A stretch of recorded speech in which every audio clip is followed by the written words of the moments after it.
कभी सोचा है कि ब्रह्मांड की सच्चाई वह नहीं है जो हमें दिखाई देती है।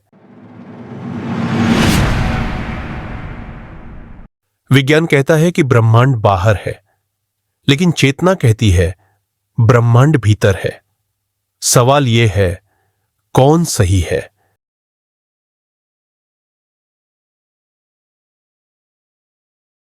दिमाग के भीतर फैले अरबों न्यूरॉन और ब्रह्मांड में फैली अरबों गैलेक्सियां, दोनों एक जैसे पैटर्न क्यों दिखाते हैं?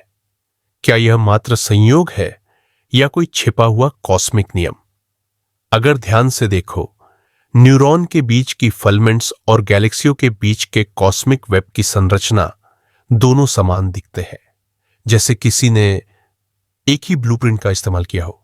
संभव है कि चेतना, ऊर्जा और पदार्थ अलग अलग चीजें नहीं, बल्कि एक ही शक्ति के अलग रूप हो।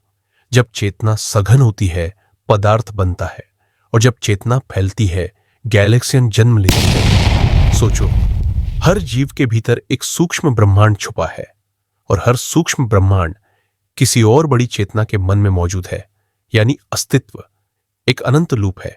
बिग बैंग शायद कोई विशाल विस्फोट नहीं था, बल्कि वह क्षण था जब चेतना ने खुद को पहचाना। यही पहचान ऊर्जा बन गई, और ऊर्जा ब्रह्मांड।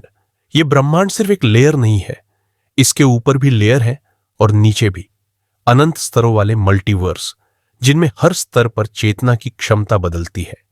कुछ आयामों में समय धीमा है, कुछ में बहुत तेज, कुछ में समय है ही नहीं, क्योंकि समय माप है चेतना की गति का।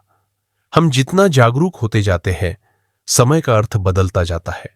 और अब सोच, अगर हर चेतन जीव ब्रह्मांड को अपने भीतर लेकर चलता है, तो मृत्यु क्या है?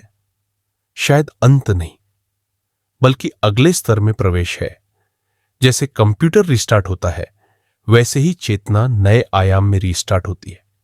शायद इसलिए कुछ लोग गहरी ध्यान अवस्था में समय को धीमा महसूस करते हैं, और कुछ लोग मृत्यु के करीब पहुंचकर पूरे जीवन को एक सेकंड में देखते हैं, क्योंकि चेतना विभिन्न लेयरों को छूने लगती है। अगर यह सब सच है, तब हम ब्रह्मांड के निवासी नहीं, हम स्वयं ब्रह्मांड के स्रोत हैं। हम कहीं बाहर नहीं जी रहे, हम उसी चेतना सागर में तैर रहे हैं जिसने इस ब्रह्मांड को बनाया। और शायद ब्रह्मांड बाहर नहीं, हम में रहता है।